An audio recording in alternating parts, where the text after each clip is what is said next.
In this section, I'm going to explain you how to use return values within a function.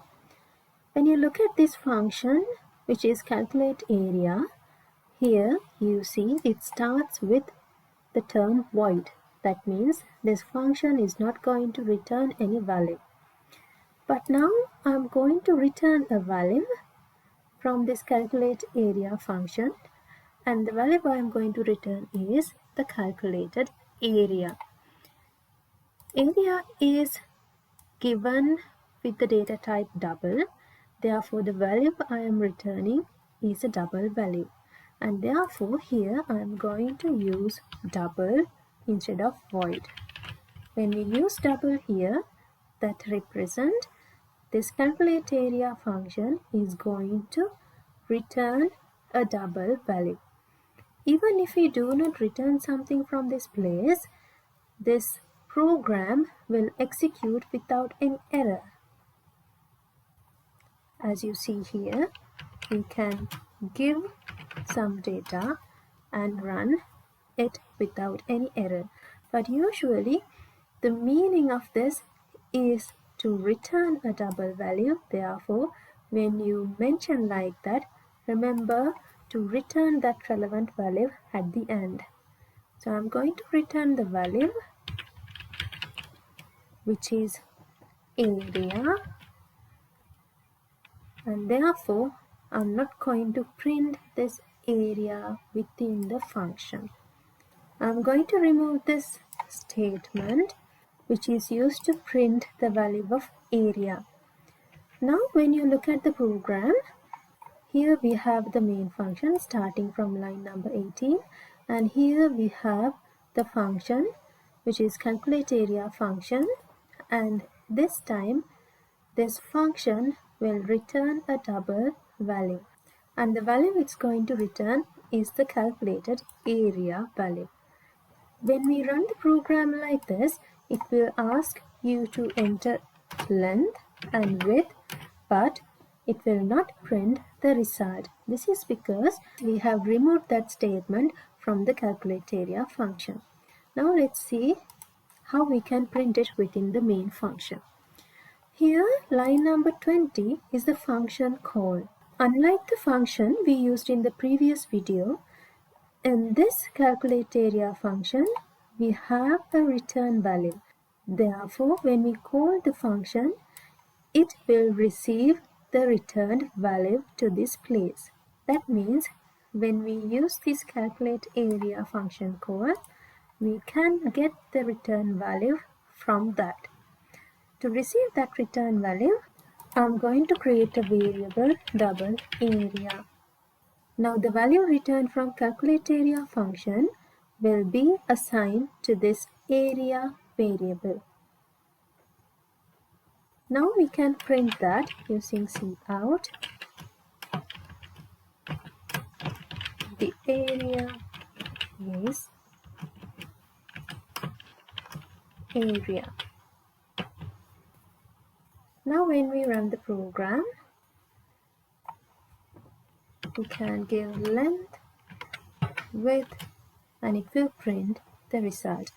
And now this time the result is printed with help of the statement given within this main function. Now let's try to write another function to calculate perimeter of a rectangle. I'm going to use the return type as double, and the name of the function is calculate perimeter parenthesis, and I'm going to define this. This is a program that calculates perimeter of a rectangle.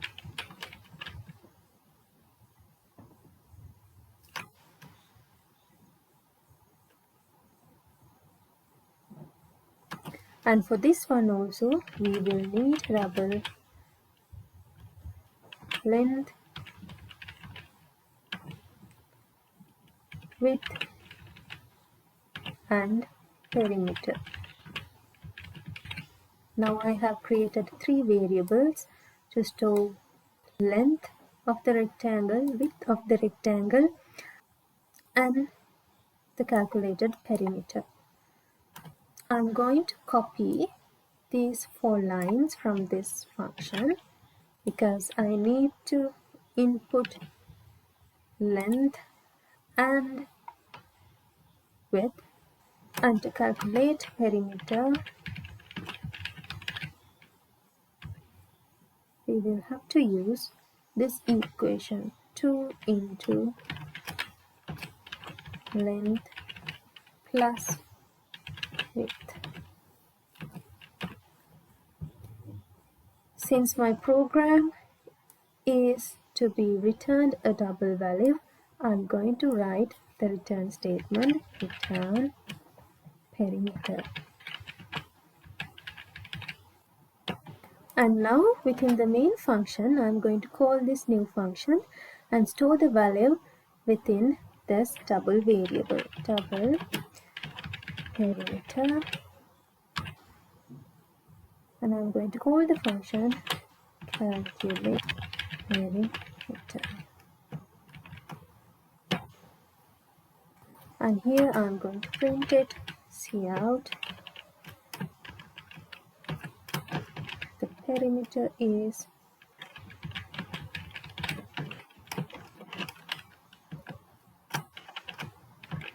perimeter.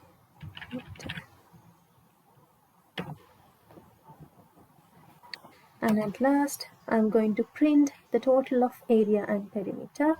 Therefore cout the total of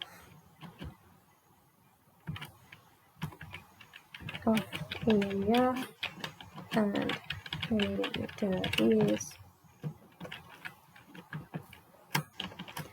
I'm going to add 2 variables, area plus perimeter.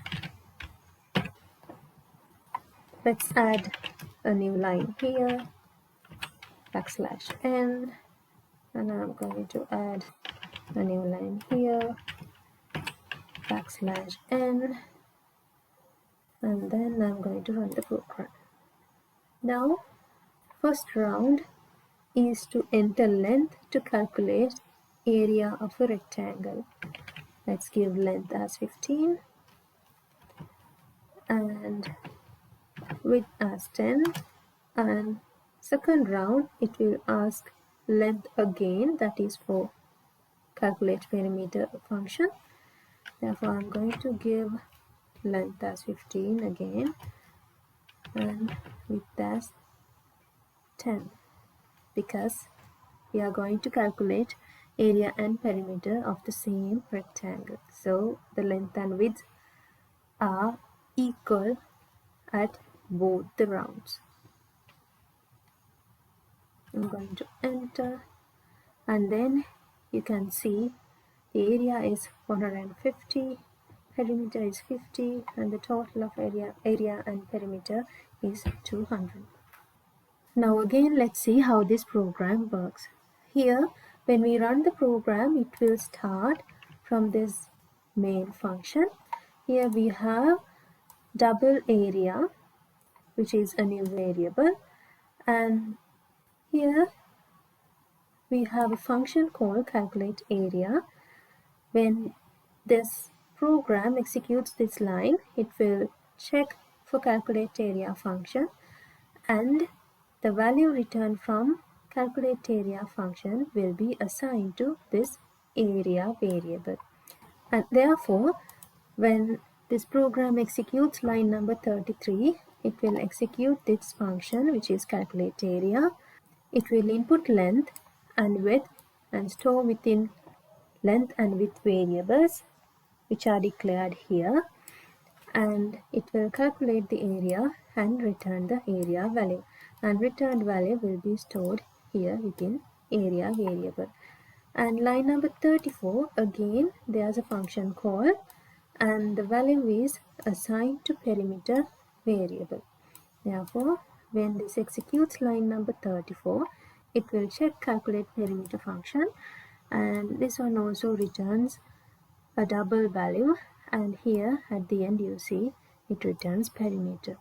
Similar to the previous function, here also we have three separate variables to store length, width and perimeter. It will ask to enter length and width, and then it will calculate the perimeter with help of this equation, and it will be returned from the function. So the returned value will be stored within this variable. After that we have cout, that means to print the area is as it is, and then we are going to give or print the value of area. And here we have a new line, and again we are going to print the perimeter is, and the value of perimeter variable will be displayed, and then a new line. Again cout, that means we are going to print the total of area and perimeter is, and then we calculate the sum of area and perimeter and display on the screen.